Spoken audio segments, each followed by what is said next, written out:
Welcome to the Making Schools Work podcast, a podcast for everyone in education. This show is brought to you by the Southern Regional Education Board. At SREB, we believe that every school has the potential to be great. Whatever you do in the school, whatever your job may be, let's talk about things that make schools work.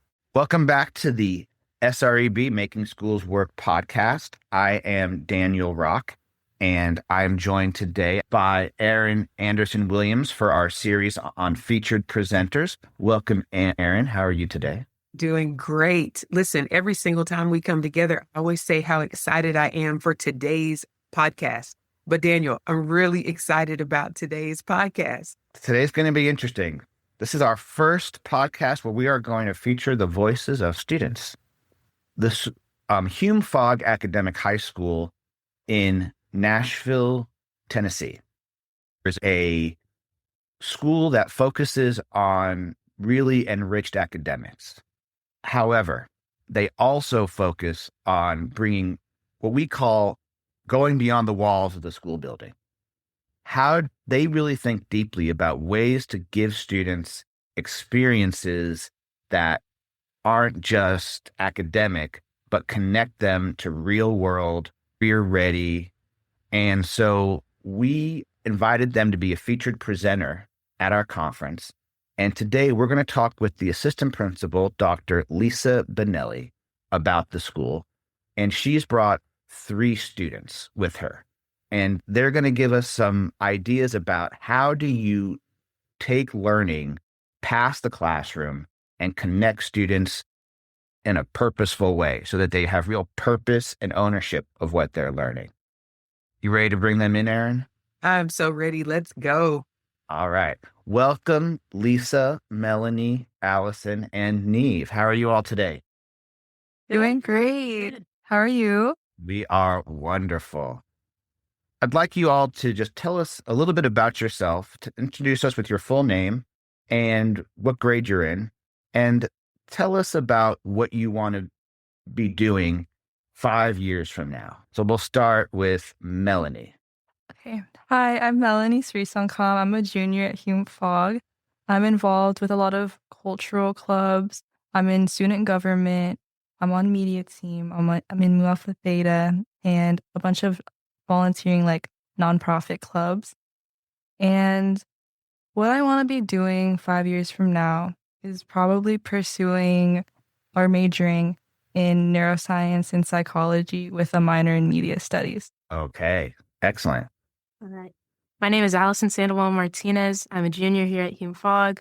In school, I'm involved with our choir, our media team, and our tech crew.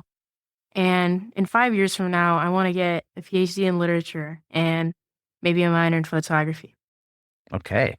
Literature. I have a former English teacher, so that's amazing. You should go for it. English majors get a bad rap sometimes as being a little too like, what are you going to do with it? But it teaches you thinking skills that you can apply to everything. So Love it. Hello, my name is Niamh. I'm also a junior at Hume-Fogg. At school, I'm involved in kind of some similar things as Melanie and Allison, but I stage manage. I do student government, committee of student action, media team, of course. And I do a lot of film stuff. I run filmmakers of HFA, and then I do some volunteer and like other personal projects relating to film outside of school. So in 5 years, that's what I'm hoping to major in is film is my goal, and I'm considering maybe minoring in political science or something along those lines. What are some of your favorite movies? Some of my favorite movies, I really like Beautiful Boy and The Truman Show are probably some of my top ones. I like Moonrise Kingdom a lot too. Okay, Wes Anderson, big Wes Anderson fan, and I love Truman Show. It's so they made that movie 20 years ago, and it could be 100% about today. Insane. Exactly. It remains so relevant. It's crazy. Yeah. Lisa Bonelli, the assistant principal, where do you see yourself 5 years from now? 5 years from now. I hope I'm retired 5 years from now. I've got 29 years in the district. We're honored to be here, Daniel. Thanks for inviting us. I have a feeling, Lisa, that in 5 years, whether you're retired or whether you're still at Hume-Fogg or you're doing something different, I have a strange feeling that you're still going to be doing the same thing you're doing with these wonderful students. and helping make connections to real world for kids. Can you just tell us a little bit more about what you've been doing as an assistant principal there at the school that Sure. just takes us straight into this conversation? I sure will. It's been an honor to work with these students. Our media team started a few years ago, and I remember the day we had 2 photo cameras that had a video ability. Remember that? And we were trying to capture everything in the school so that we could edit it and put it on our YouTube channel. And so basically, I became the media team sponsor because my background in career and technical education, I'm a business major, and I taught things like web page design and software applications and virtual enterprise international, things like that. So getting to work next to these students, and they'll hear me say this a lot, you all know more than I do. So let's learn this together. We don't have a traditional career and technical education pathway at our school. Our pathway is advanced placement. So our students are doing this really on their own time, above and beyond. We are literally self-teaching ourselves half the things we're doing. And we're having a blast because we feel like we're helping the community in our school. We're highlighting and showcasing everything that our amazing students do. But yeah, Erin, I think probably even in retirement, if I could be connected working with students and technology, especially these guys, I'm in. So it sounds like you found yourself as a school saying, okay, we believe advanced placement and academics, we are a college preparatory high school. That's our identity. And there was a gap giving students opportunities to experience the things that a traditional school with CTE and welding classes, film classes, pre-law classes, nursing classes, those schools are rich in career-ready opportunities. So you saw that as a gap. So talk about how you approach. What are some of the steps that you took to close that gap?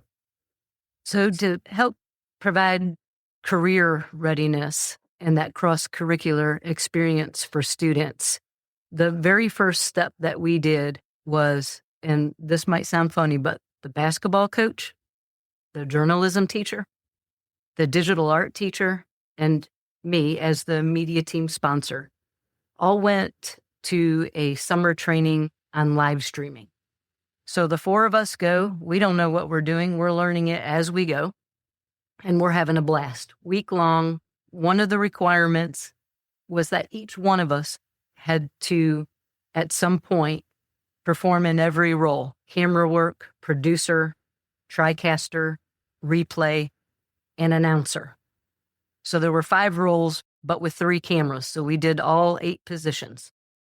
And so when we came back to the school, we were fired up. We're like, okay, let's do this. How can we bring, because journalism is an elective, media team is either after school or a lunchtime event.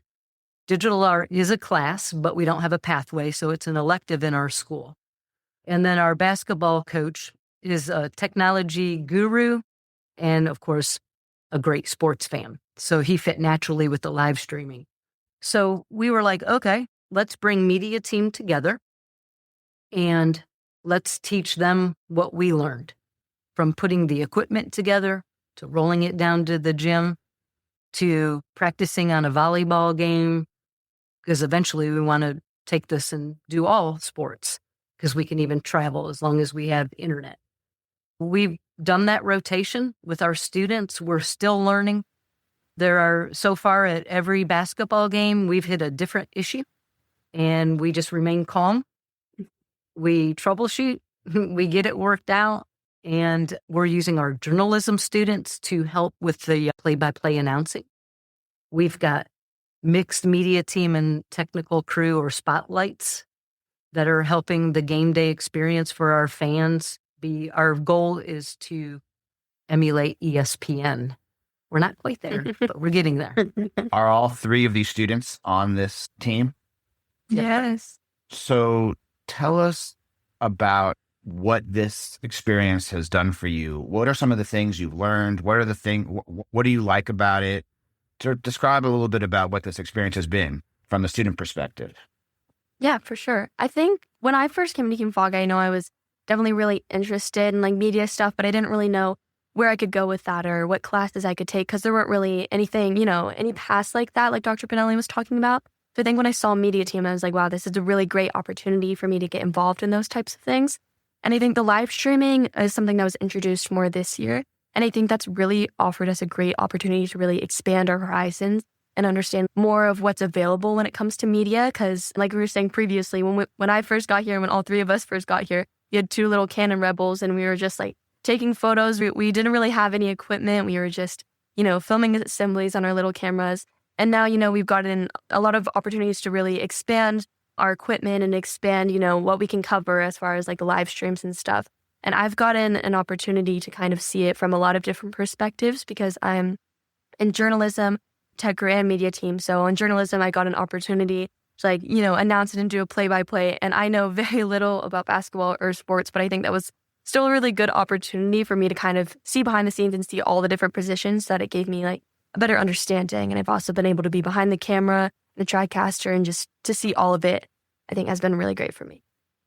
Allison, tell us a little, are there any skills you've learned in this that you didn't have before?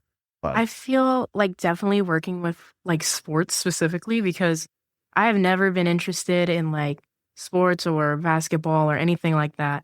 But I feel, now I know what a layup is. So that's pretty good. I mean, just learning more. I feel like media team. Can you do one?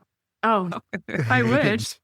But I feel like media team has just helped me like develop my own like real skill. And I feel like here at Hume-Fogg, it's like media team is the thing that helps me grow the most like as a person outside of academics. Because I just like being able to like work with the cameras and be there in the moment with, like taking photos. I did that at the last game I worked and just being there like with the cheerleaders and seeing all the basketball players up close. And it's just, this is something that everyone here has worked so hard for, and being able to capture that it gives kind of like a bigger meaning to me and what I do here. And like skill wise, I mean, I've learned how to use the TriCaster and I've done like a couple of roles around like with the basketball live streaming. Haven't tried announcing yet. I'm really excited to though. But my favorite, I think I would say, is the cameras because they're like industry grade and they're just really cool. And I just get so excited. So, oh man, it's live streaming day. I'm excited. I'm going to get on this camera. I'm going to do something that I love, Yeah. How did you learn how to do that? Who taught you how to use the camera? I mean, I kind of just got on it. I've always been around like cameras since I was young, and cameras have always been something that I've loved. So I guess to me, it's kind of like, do you have to teach it to yourself? Do you have to watch videos, or is like being a good camera person isn't something you necessarily just do? I assume you have to do a little research or figure out what makes, a good shot and all those things. Is anyone teaching you how to do that? I've kind of self-taught myself over the years. It feels less self-teaching and more like just having fun. I don't know how to explain it. It's something that I do for pleasure, and it's just really like a lot of fun, I suppose. Yeah. And I do go on websites. I mean, I look at like art magazines for composition, and then recently I've been trying to watch ESPN live streams to kind of understand like the shots that they get or how they do announcing. So it's kind of just like taking a chunk out of your day and, dedicating yourself to that, which I really have enjoyed. Melanie, what are some of the things that you've learned or the things that you enjoy the most about doing the live casting project? Well, I was going to talk about like media team in general, but okay. I don't know. Media team in general. Yeah. Whenever I came to Hume-Fogg, I was like a really, really introverted person. Like I was so scared to talk to anybody or anything despite like knowing most of the people in my grade. But joining media team has definitely got me out of my comfort zone. Like usually during assemblies, you're just going to be standing in the middle and everyone's going to see you recording. Everyone's going to see you capturing stuff. And over time, I've just gotten used to just people seeing me do these things and like connecting with other people as well. Like what Allison said, like seeing people work so hard and getting excited over what they've accomplished has been something that's really meaningful to me in media team. And also just because I'm not like, I was never around cameras my whole life. Like both of them, they have their experience. As for me, I liked editing during quarantine, and that was the thing that I did for my pastime. And I was on Pinterest a lot, so I really just adored like how photos looked and everything like that. And so it just sparked my interest. And then from there, I kind of just learned more about how like a shot would look and everything like that and what a good shot looks like, and just getting more involved with cinematography. And it's made me more like interested in that sort of realm when I never Right. thought I would be interested in that kind of thing. Aaron, what I'm hearing these young people saying is it's almost like the school created a project-based learning experience where they said, we have a problem, which is we don't have enough media coverage of our great sports. And they essentially had to research and learn, how do you cover a sporting event so that the masses can enjoy it and that it's a rewarding and engaging experience. And they came together and sort of have developed the skills necessary to complete that project. And it didn't involve grades, it didn't involve points, it just involved learning. And I think that's a powerful lesson. Aaron, what are your thoughts? That is absolutely a powerful lesson. And what I love that we're hearing is that every single school vision can capitalize on the interest and curiosity of students and give them opportunities to explore. With Hume-Fogg being a unique academic high school, Dan, you and I, we travel across the country and we work with different schools with different configurations, large comprehensive high schools, schools that are career academies where they are focused on careers, or schools that have CTE pathways and programs where students will pick a path and through 3 or 4 years, they pursue learning in a particular career field. But for a school as unique as Hume-Fogg, which really focuses on the advanced academics, to find creative ways to engage students in what they're interested in, what they're curious in, and to hear all of you students talk about how rewarding it's been for you, to me, it just encourages any of our listeners that regardless of where you are and what you're doing in your school, the students can do more if the people are connecting together to make it happen. Dr. Bonelli, let's say I'm at a school and we work with a lot of rural schools who don't have the resources to have CTE programs. And I hope they're hearing that, well, it doesn't have to be in a program. You can find ways to bring people together, to bring electives together, to bring core content together. I'm curious, what would you say are some of the keys to creating a successful club, or I don't know what you would call it a club. It's more than a club. It's really an experience. It's really a career organization that's cross-curricular and that brings teachers together. Because this was not just you. This was several teachers saying, we're going to have my digital media class. We're going to have my sports class. We're going to come together. What are some of the ideas or steps you would recommend to a school that's trying to implement something like this? Step number 1 would be jump on the enthusiasm of your teachers. They were on board from the beginning because they knew they were going to get new learning and they knew it was going to benefit their students. And so what we tried to do was showcase each one of those, right? These are all electives. So our digital art teacher, for example, the student that designs our graphics, if it's halftime of a basketball game or if there's a timeout, we put a graphic up and we spotlight that student's name, graphic created by student name, class of 2029. So we get to involve them. Our announcers from journalism are working on that, what's it like to newscast, not only just play-by-play, but like Niamh mentioned, we have the nightly news show. So they're learning how to be a news anchor, really. Or they go out into the field and interview students in our school for student surveys. Right. So highlighting these students and tapping into something that they love that is extracurricular for them are the first steps. Okay. Let's let them do what they love. Yeah. A critical step in this, Daniel, we are not Perkins funded. We do not have CTE. A critical step is to find the money. We didn't have the money, so we wrote a grant. It was called the Innovative Schools Model Grant for the state of Tennessee. And that's how we got our money to start purchasing the high dollar cameras and the podcast equipment and the live stream equipment. And that made a huge difference in the caliber of our work and the enthusiasm of our work, because now we're producing film and live streams, nighttime news show of high caliber. Just from last year to this year, it's a world of difference. Get the money, but I like that the step you said before that was find what it is gets your teachers excited. What is something that they are passionate about? Do you feel that in your teachers? Do you see them getting excited about this work? Does that make a difference?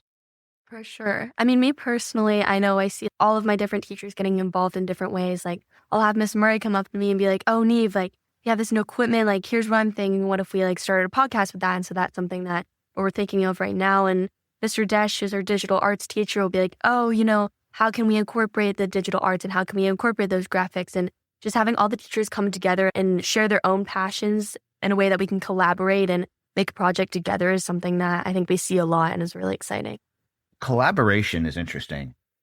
Do you see your teachers working together a lot, students? Is that something you notice, like collaborating to put on these things? I mean, I see it a lot at our media team meetings, our weekly meetings, where we'll get like our sports coach and Dr. Bonelli will be there, and they're always coming up with new ideas. And I mean, it's like you get what you put in, and what I've seen that they put in is just like a lot of drive. If you can motivate your teachers indirectly, you will be motivating your students. Because I feel like if I didn't have an example of like people being like so excited and passionate about what to do, it wouldn't rub off on me, Absolutely. And going above sports, Daniel, our Black History Month ceremony, our International Day ceremony, Asians United, all of those sponsors who we have not mentioned here today actually reach out to the students directly now. Can you do student interviews? Will you record it?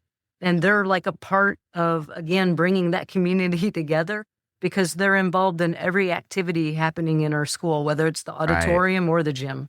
That's strategic, right? It's something that can be applied to everything. Dr. Bonelli, talk a little bit about teacher collaboration, because time valuable with teachers. All of these teachers have a full load. They've got hundreds of students. They've got grading, lesson planning, maybe their own families. And so building time to create a whole new giant organization to do all of those things. Everything you're describing is great, but I'm assuming an adult has to be nearby and they have to help facilitate these things.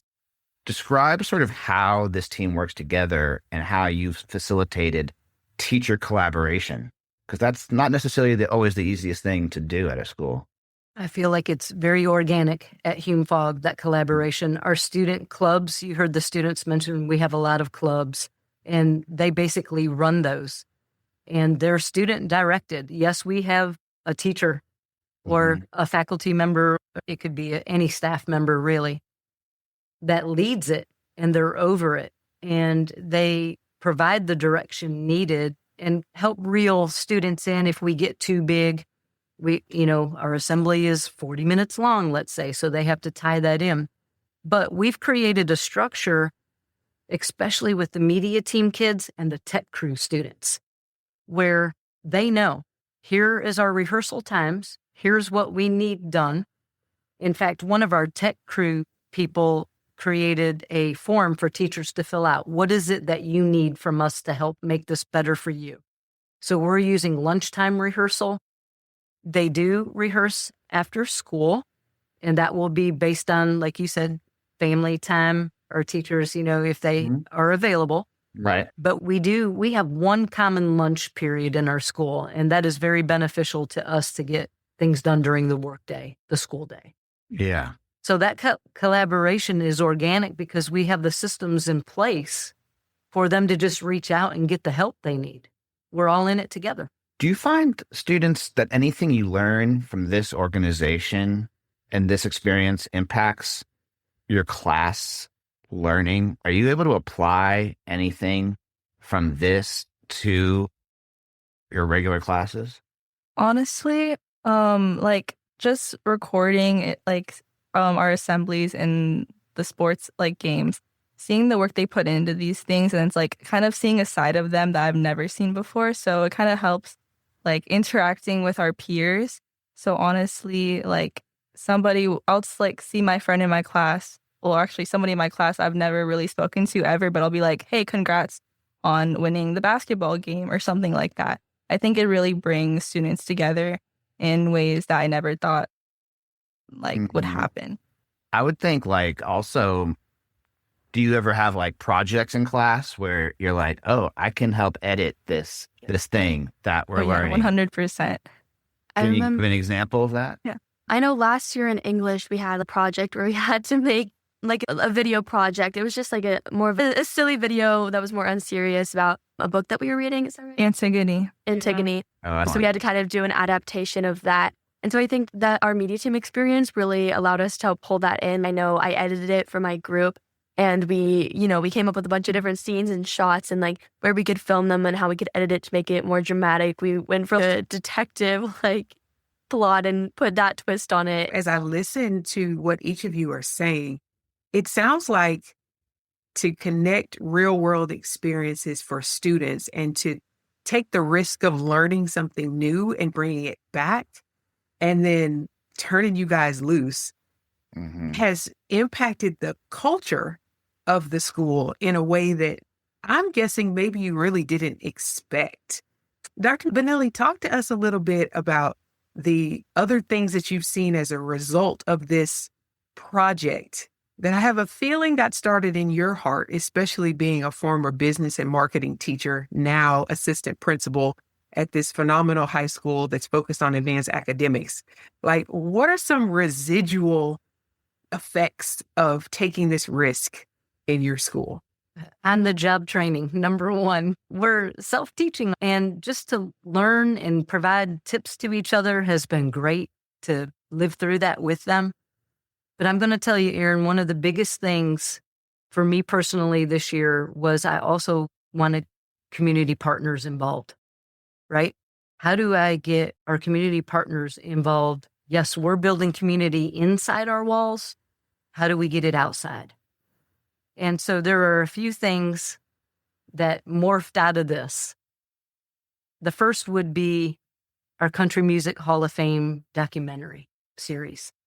That was a partnership set up with our commercial band students and district leadership with the Country Music Hall of Fame. And I just happened to be on that summer meeting about what that could look like and if we were interested in doing it. And one of the district leaders and I just looked at each other through the team's meeting, and we were like, we know what we're going to do with this. We're going to document this experience. And so these guys do that. They're documenting it. And we're getting to see our students from day one learn how to be good songwriters and guests that they bring in. Another partnership I want to bring up that we didn't necessarily expect, because remember, we were all just live streaming. That's what our collaboration was. We have a retired officer, Faye Okert, and Sergeant Bo, who is a therapy dog with Metro Nashville Police Department, both retired now. But they were up for a Hometown Hero Award nationwide and won. And Faye asked one day, what do you think about a children's book? And I was like, I can tell you what I think about a children's book. We got a journalism teacher. We've got media team. We even brought in some of the art students for the illustrating of the book. And I couldn't have imagined that we're going to really produce a children's book based on a real life story of someone that we know and see often in our school. And there's lots more. Niamh can even talk about the filmmakers that she brings in to try to, help us grow and get better. The example I'll give you from yesterday is I reached out to a local news station. I said, we've got 2 gimbal fly cam vests and the camera fell off of it. We've watched 7 videos and we're struggling. Could you send someone to help us? And we've got someone coming today at 4:30 to help us. That's Wow. awesome. So, residual, I didn't expect this, and it's just so beautiful to see happen.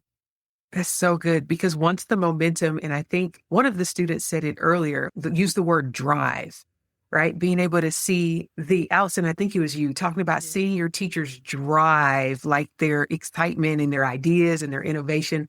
Like once that momentum gets started, it's contagious. And like, I can feel it just listening to all of you guys talk about what's happening. And I can only imagine that there are more and more people that are going to either want to learn what you're doing and how you did it so that they can do it, or they just want to be a part. Like students going, how can I get on the camera? And how can I be a part of this? Or can I get on the team so you can, do an article about me and then put me on the big Jumbotron? Like, I don't know, but And then the students say, "You're not touching this camera. You're not getting near this thing."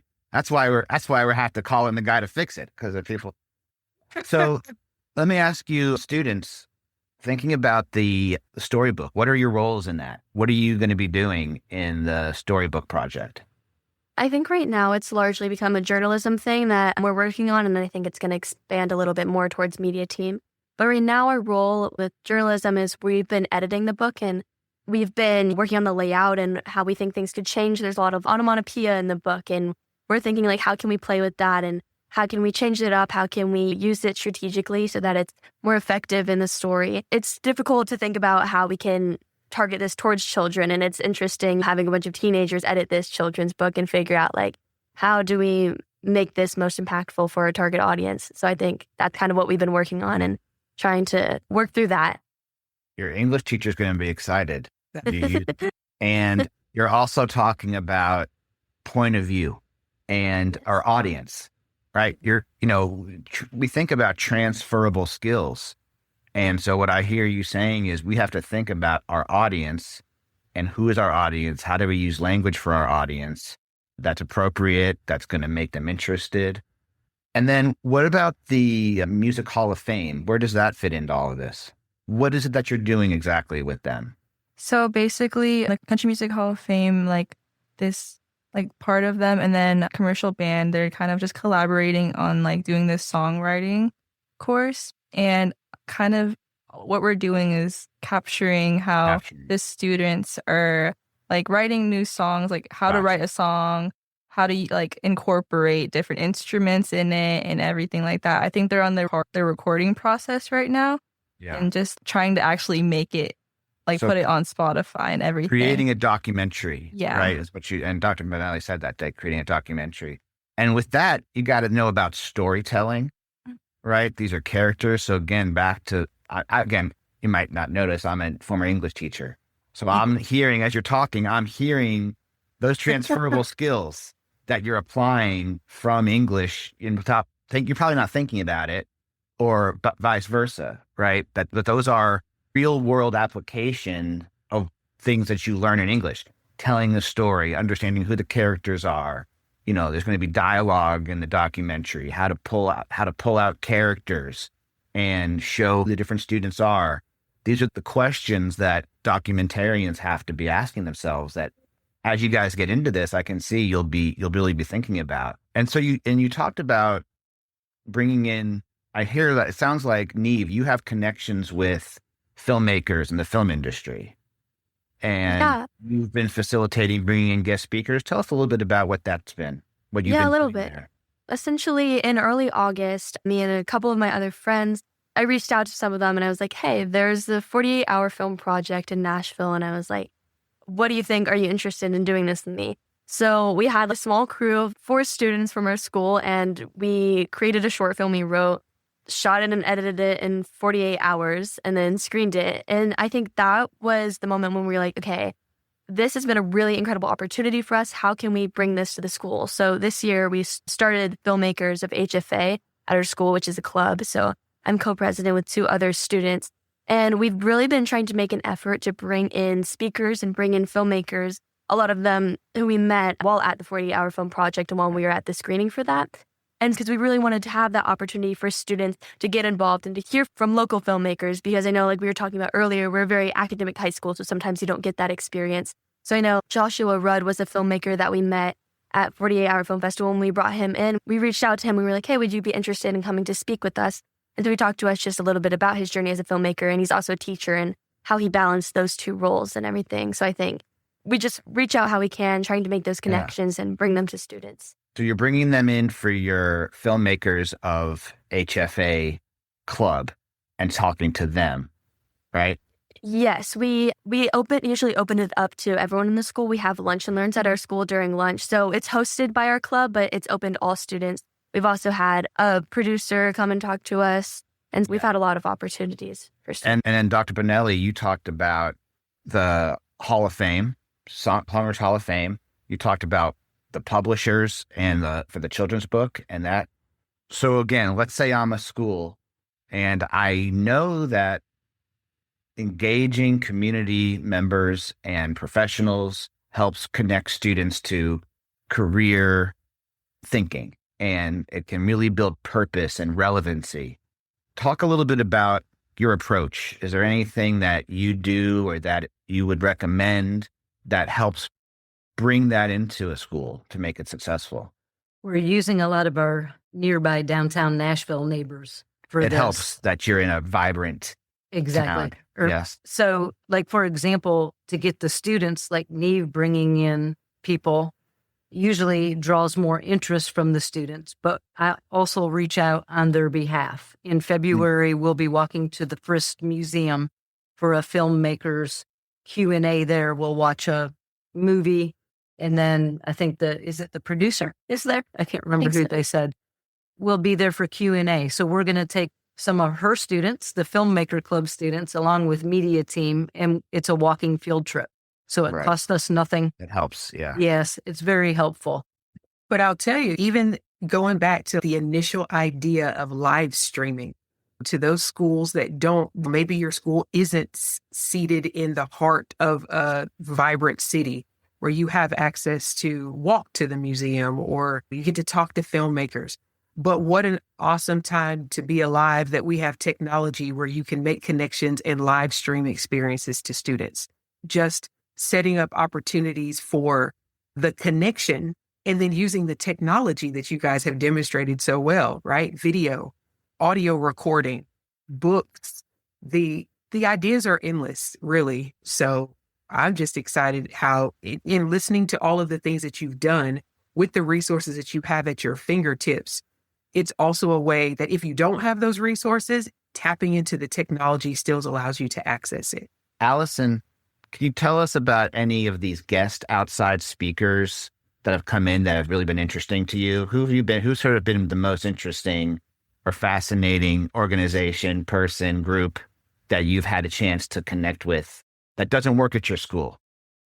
I feel like it would have to be the last filmmaker that we had for a lunch and learn. I'm blanking on his name right now, but I've never been interested in like traditional like film. When I think of film, I think of the 35 millimeter rolls that you put into cameras. But it was really interesting to kind of get to see like how like the kind of process that you see with cinematography, because it's not too like just the realization that it wasn't too far detached from what I was interested in made me want to delve into it as well. And I feel like it's kind of like that outreach of just getting as many students as you can and showing them like, hey, I did this, you can do it too, that I really enjoy. Do any of your academic teachers bring in outside folks like guest speakers or connecting what you're learning to real world sort of experiences that like similar to this? Do you ever see that happening in your academic classes? I mean, I would say yes, because last year for my AP Spanish language class, I remember going on a similar type of field trip to the Frisk, where there was this Hispanic heritage. What is that? What's the Frisk? Oh, it's the art museum downtown, the same one. Right. And I remember it was this Hispanic heritage exhibit. It wasn't necessarily a speaker, but also just like getting the experience to see something physical and like palpable in front of you from your heritage is, I feel like, empowering. What about Melanie, Niamh? Do you ever see this sort of similar experiences that you're having in these other clubs in your academic classes?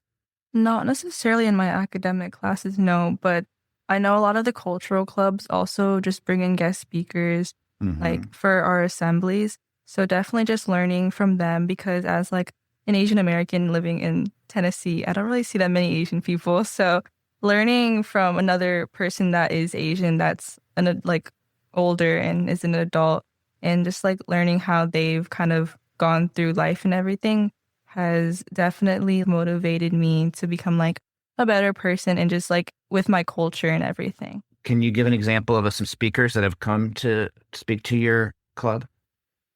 I forget his name. It's okay. Well, what did he talk about?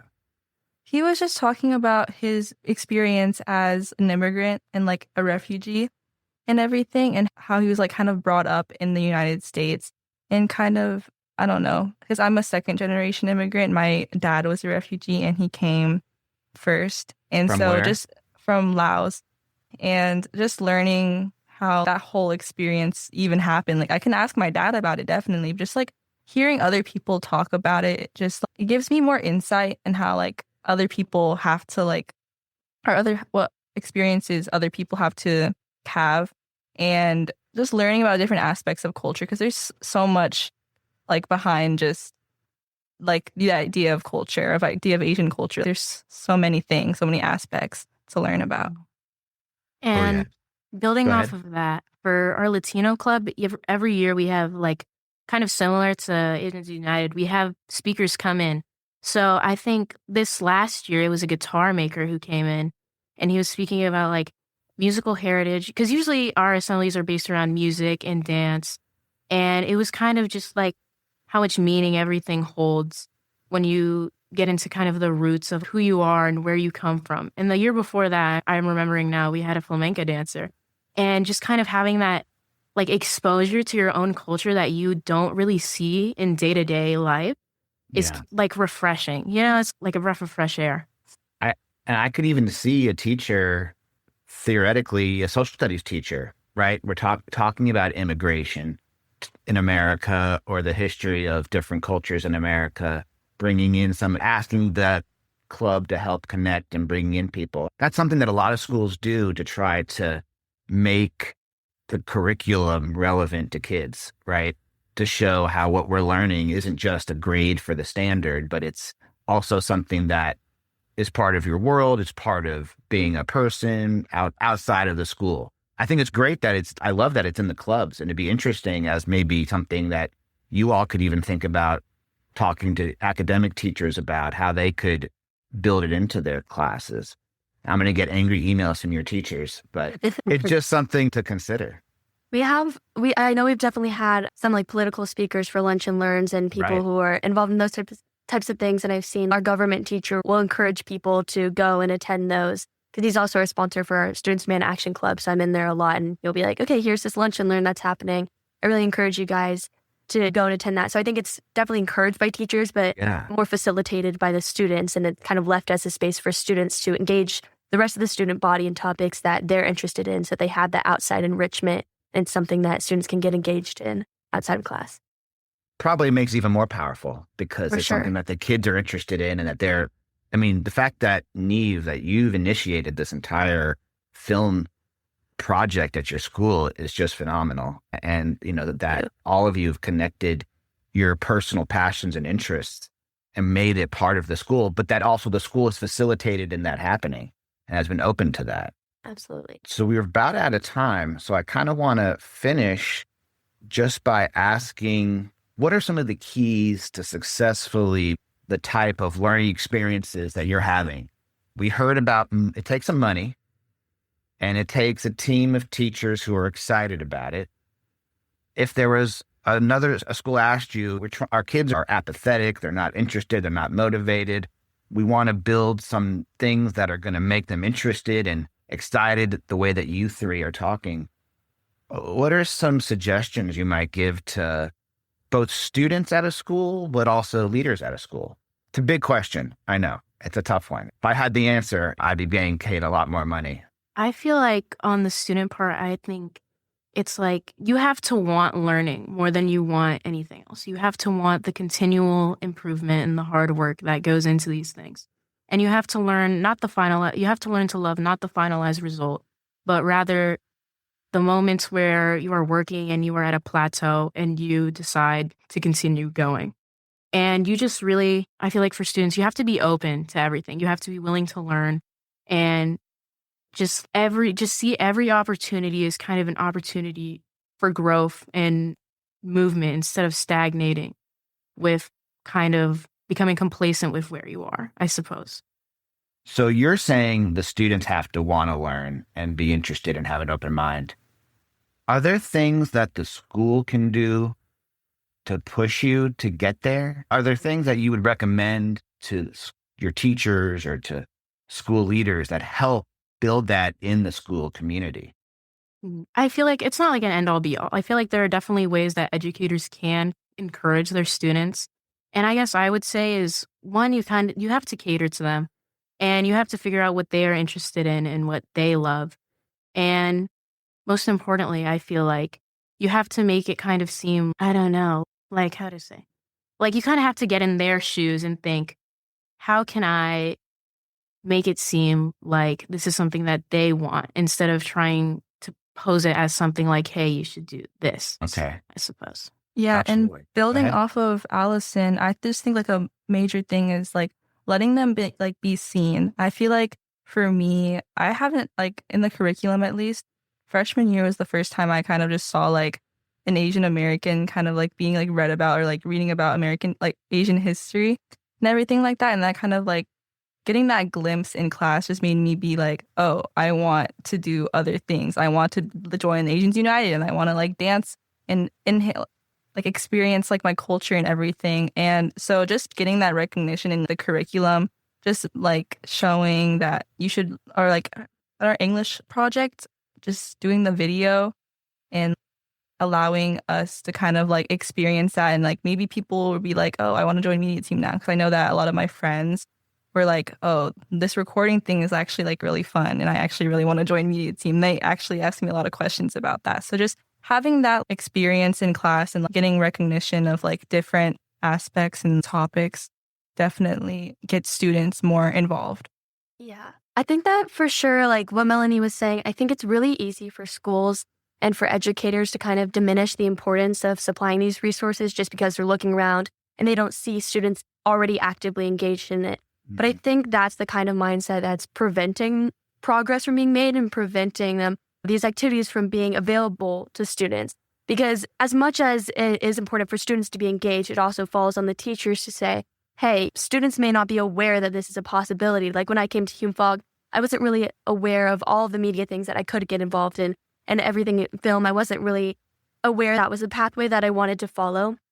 And I think seeing that media team was something that was available to me and seeing that pathway really sparked my interest and made me think, oh, maybe this is something I can get involved in. So I think showing students like this is an opportunity for you and having those things laid out for students to build upon, it's definitely up to the students to make those resources grow and to really allow them to flourish. But they do need a base to start with and somebody to just supply them with something to begin with. Dr. Bonelli gave us 2 cameras and she was like, hey, here's media team. It's time for you to make it media team. So it was up to us to make it what it was, but we had to have something to start with. And I think our schools really provided us with that and allowed us to go from there. And as leaders, I would say the best advice I ever heard was from a former business partner at a previous school is listen to your people. Yep. When you listen to the students, tap into what they're passionate about. They'll tell you.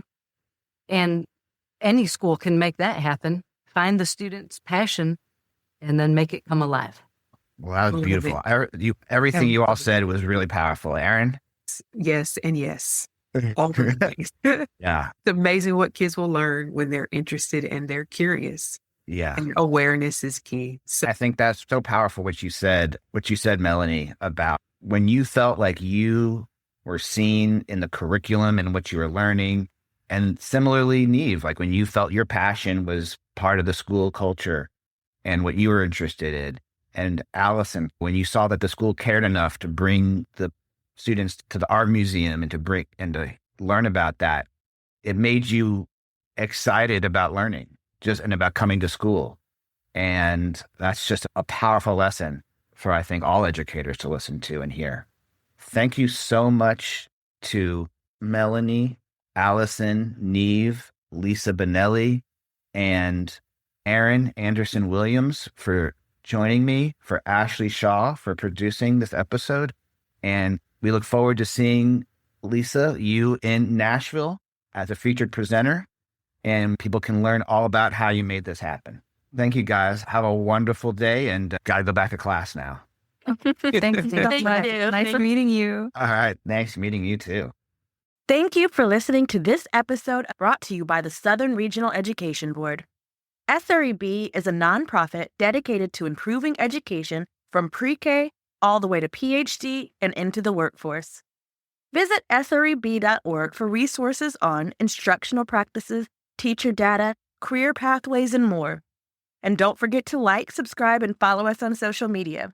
You can find us on Facebook at SREB-School Improvement and on Twitter/X and Instagram, both at SREB Education. See you next week.